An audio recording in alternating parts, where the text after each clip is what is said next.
नमस्कार बच्चों। आज हम समाजशास्त्र के क्षेत्र की बात करेंगे। पिछले वीडियो में हमने समाजशास्त्र की परिभाषाएं देखी थी। आज हम देखेंगे कि हम इसके क्षेत्र में किस किस का अध्ययन करते हैं। इंकल्स के अनुसार समाजशास्त्र परिवर्तनशील समाज का अध्ययन करता है। इसलिए समाजशास्त्र के अध्ययन की ना तो कोई सीमा निर्धारित की जा सकती है और ना ही इसके अध्ययन क्षेत्र को बिल्कुल स्पष्ट रूप से परिभाषित किया जा सकता है। क्षेत्र का तात्पर्य यह है कि वह विज्ञान कहाँ तक फैला हुआ है। अन्य शब्दों में क्षेत्र का अर्थ उन संभावित सीमाओं से है जिनके अंतर्गत किसी विषय या विज्ञान का अध्ययन किया जा सकता है। समाजशास्त्र के विषय क्षेत्र के संबंध में विद्वानों के मतों को मुख्यतः हम दो भागों में बांट सकते हैं। पहला है स्वरूपात्मक अथवा विशिष्टात्मक संप्रदाय और द्वितीय है समन्वयात्मक संप्रदाय। प्रथम स्वरूपात्मक संप्रदाय। इस संप्रदाय के प्रवर्तक जर्मन समाजशास्त्री जॉर्ज सीमेल हैं। इस संप्रदाय से संबंधित अन्य विद्वानों में वीरकांत, वॉन वीस, मैक्स वेबर तथा टॉनिस आदि प्रमुख हैं। इस विचारधारा से संबंधित समाजशास्त्रियों की मान्यता है कि अन्य विज्ञानों जैसे राजनीति शास्त्र, भूगोल, अर्थशास्त्र, इतिहास, भौतिक शास्त्र, रसायन शास्त्र के समान समाजशास्त्र भी एक स्वतंत्र एवं विशेष विज्ञान है। जैसे प्रत्येक विज्ञान की अपनी कोई प्रमुख समस्या या सामग्री होती है जिसका अध्ययन उसी शास्त्र के अंतर्गत किया जाता है, उसी प्रकार समाजशास्त्र के अंतर्गत अध्ययन की जाने वाली भी कोई मुख्य सामग्री या समस्या होनी चाहिए। ऐसा होने पर ही समाजशास्त्र एक विशिष्ट एवं स्वतंत्र विज्ञान बन सकेगा और इसका क्षेत्र निश्चित हो सकेगा। इस संप्रदाय के मानने वालों का कहना है कि यदि समाजशास्त्र को संपूर्ण समाज का एक सामान्य अध्ययन बनाने का प्रयत्न किया गया तो वैज्ञानिक आधार पर ऐसा करना संभव नहीं होगा। ऐसी दशा में समाजशास्त्र एक खिचड़ी शास्त्र बन जाएगा। अतः समाजशास्त्र को एक विशिष्ट विज्ञान बनाने के लिए आवश्यक है कि इसके अंतर्गत सभी सामाजिक संबंधों का अध्ययन नहीं कर इन संबंधों के विशिष्ट स्वरूपों का ही अध्ययन किया जाना चाहिए। इस संबंध में हम सर्वप्रथम जॉर्ज सीमेल के विचारों को देखेंगे। जॉर्ज सीमेल को एक विशेष विज्ञान बनाना चाहते थे। आपने समाजशास्त्र को सामाजिक संबंधों के स्वरूपों का अध्ययन माना।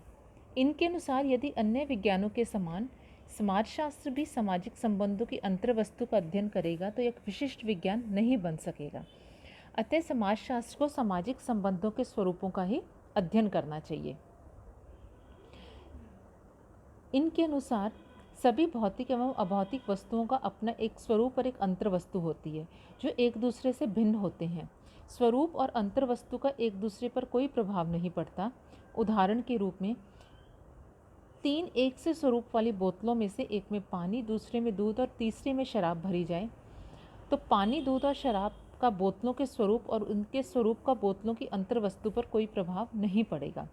बोतल की विशेष आकृति या बनावट ही उसका स्वरूप है और उसमें भरा हुआ लिक्विड उसकी अंतर्वस्तु है। इस प्रकार सामाजिक संबंधों के स्वरूप और अंतर्वस्तु में भी अंतर पाया जाता है। इसी तरह सीमेल मानते हैं कि समाजशास्त्र सामाजिक संबंधों के इन्हीं स्वरूपों का अध्ययन करने वाला विज्ञान है। वीरकांत के विचार। वीरकांत भी समाजशास्त्र को एक विशेष विज्ञान बनाने के समर्थक थे। इनके अनुसार यदि समाजशास्त्र को अस्पष्टता एवं अनिश्चितता के आरोपों से बचना है तो उसे किसी मूर्त समाज का ऐतिहासिक दृष्टि से अध्ययन नहीं करना चाहिए। समाजशास्त्र को एक विशिष्ट विज्ञान के रूप में मानसिक संबंधों के स्वरूपों का ही अध्ययन करना चाहिए। वॉन वीस के अनुसार वॉन वीस भी सीमेल के समान समाजशास्त्र को एक विशेष विज्ञान बनाने के पक्षधर थे। इनके अनुसार समाजशास्त्र एक विशिष्ट सामाजिक विज्ञान है जो कि मानवीय संबंधों के स्वरूपों का अध्ययन है और यही उसका विशिष्ट क्षेत्र है। मैक्स वेबर के विचार। वेबर समाजशास्त्र को एक विशिष्ट विज्ञान मानते हैं। इनके अनुसार समाजशास्त्र सामाजिक क्रियाओं का अध्ययन है। सामाजिक क्रियाओं को आपने उन व्यवहारों के रूप में स्पष्ट किया जो कि अर्थपूर्ण हैं और साथ ही जो अन्य व्यक्तियों के व्यवहारों से प्रभावित होते हैं। वेबर की मान्यता है कि सामाजिक क्रियाओं का आधार व्यवहार है।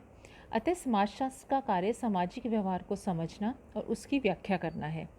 आपके अनुसार सामाजिक क्रियाओं की विस्तृत व्याख्या एवं विश्लेषण से ही समाजशास्त्र में अनुभव और तर्क पर आधारित नियमों का निर्माण किया जा सकता है। आपने बताया कि यदि समाजशास्त्र के अंतर्गत सभी प्रकार के सामाजिक संबंधों का अध्ययन किया जाएगा तो इसका क्षेत्र अस्पष्ट और असीमित हो जाएगा। अतः यह आवश्यक है कि सामाजिक संबंधों का अध्ययन निश्चित सीमा में ही किया जाए। इस दृष्टि से वेबर मानते हैं कि समाजशास्त्र में सामाजिक क्रिया का ही अध्ययन करना चाहिए। इस तरह हमने स्वरूपात्मक संप्रदाय में देखा कि सीमेल, वीरकांत, वॉन वीस, मैक्स वेबर के विचारों को, जो कि समाजशास्त्र को एक विशिष्ट विज्ञान बनाना चाहते थे।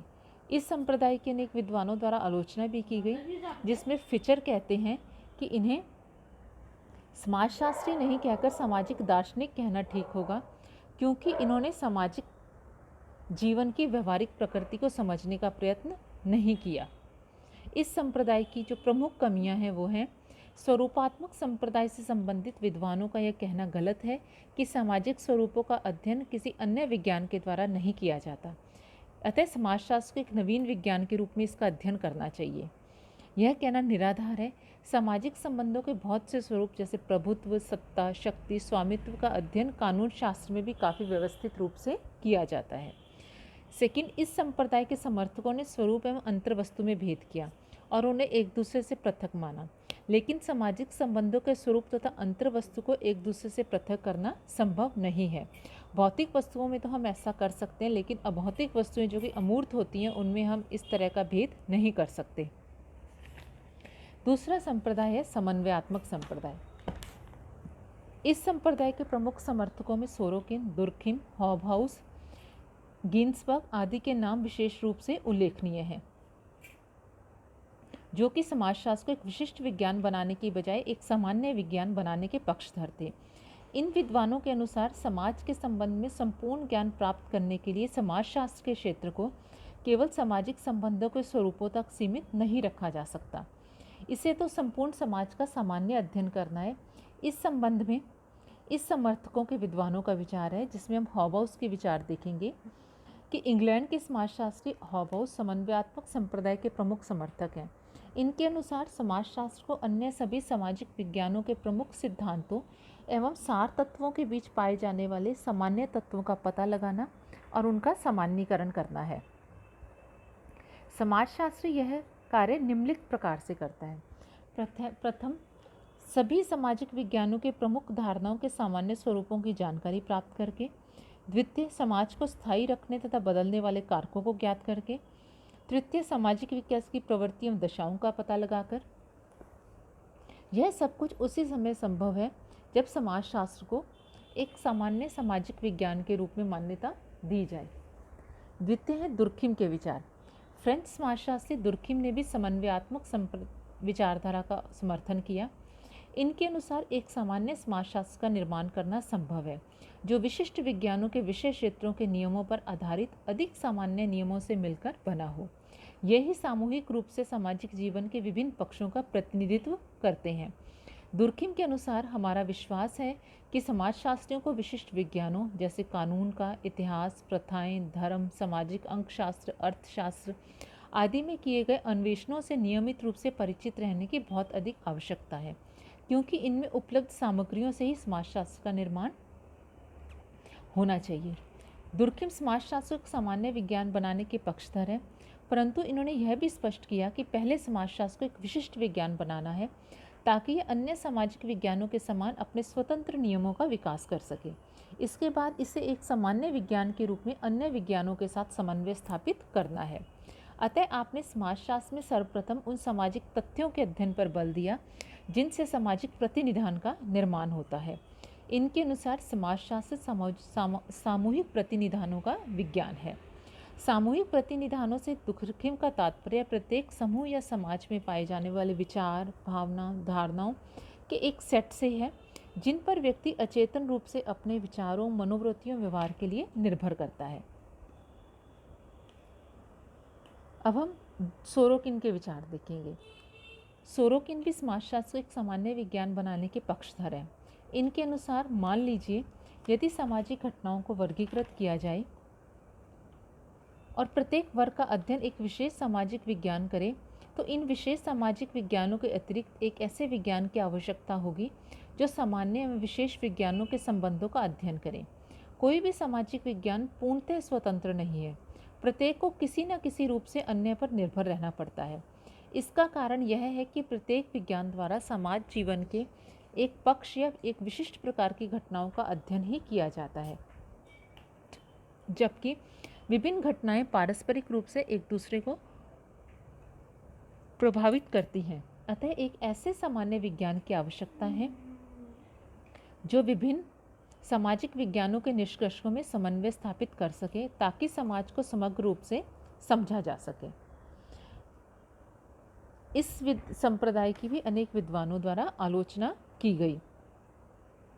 इस संप्रदाय की जो प्रमुख आलोचना है वो है, यदि समाजशास्त्र में सभी प्रकार के सामाजिक तथ्यों एवं घटनाओं का अध्ययन किया जाएगा तो यह अन्य सामाजिक विज्ञानों की खिचड़ी मात्र बनकर रह जाएगा।